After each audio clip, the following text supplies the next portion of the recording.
So hello সবাইকে, তো তোমরা সবাই কেমন আছো? আশা করছি তোমরা সবাই খুব ভালো আছো, আর আমিও কিন্তু বেশ ভালো আছি। সো আজকে কিন্তু আমি বিজয় সম্মেলনীতে যাওয়ার জন্য ফটাফট রেডি হয়ে গেছি।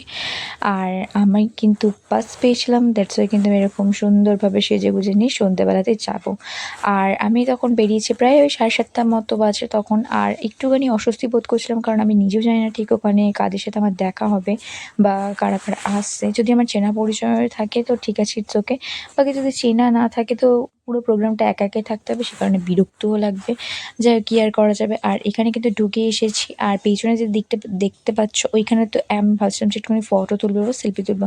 এত ভিড় হচ্ছে যে ওখানে ফটো তুলবার মানে আমি তো কোনো স্কোপই পাইনি। সবাই দেখছি কেউ না কেউ দাঁড়িয়েছে। আর পার্কের ভেতরে কিন্তু আজকের জন্য স্টলগুলো সব বন্ধ ছিল, আর ওদেরকেও ইনভাইট করা ছিল। আর বাইরে তো সেরকম কেউ ছিল না, আর এই কুপনটা ছাড়া কিন্তু কেউ যদি ঢোকে তাতে খাবার দেবে না।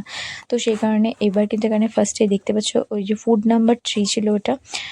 তো এত পরিমাণে মানে সরি, ফুড নাম্বার 2 ছিল। ফুড নাম্বার 2 এতে হচ্ছে গিয়ে ছিল ফুচকা। মানে কি বলবো, আর ফুচকার লাইন দেখলে মাথা খারাপ হয়ে যায়। তো ফার্স্টে গিয়ে কিন্তু আমি আমার খাবারটা কালেক্ট করে নিয়েছিলাম, বাকি আর যে খাবারগুলো ছিল সেগুলো আমি খেয়েছিলাম, বাট ফুচকাটা খেয়েছিলাম লাস্টে। এতক্ষণ পরে লাইন পেয়েছিলাম ঠিকই, কিন্তু মেয়েদের জায়গায় দাঁড়ালে আমি আর খেতাম না। তো সেই কারণে কিন্তু আমি ছেলেদের জায়গায় দাঁড়িয়ে কিন্তু অবশ্যই খেয়েছিলাম। আর এখানে আমরা সবাই মিলে একটুখানি বসেছিলাম। আর দিদিমারা গেছিলো হচ্ছে মায়ের তরফ থেকে, আর আমি পার্সোনালি কার্ড পেয়েছিলাম।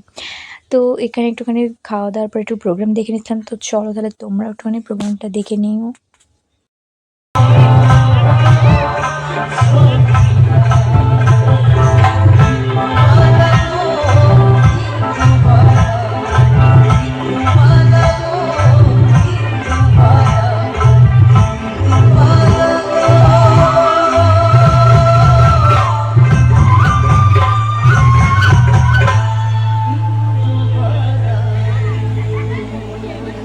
তারপর কিন্তু প্রোগ্রাম দেখে নিয়ে আমরা 10:30 নাগাদ বাড়ি চলে এসেছিলাম, আর প্রচণ্ড টায়ার্ডও লাগছিলো। তো সেই কারণে আর এখানে একটুখানি বসেও নিয়েছিলাম।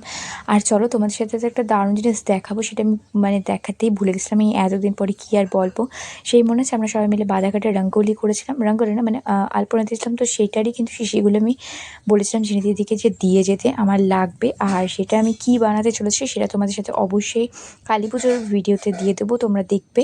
আর সেটা নিয়ে আমি পরে অবশ্যই একটা বড় ভিডিও বানাতে চলেছি, বা কেন নিয়েছি বা কী করবো সেটা তোমাদের সাথে দেখাবো।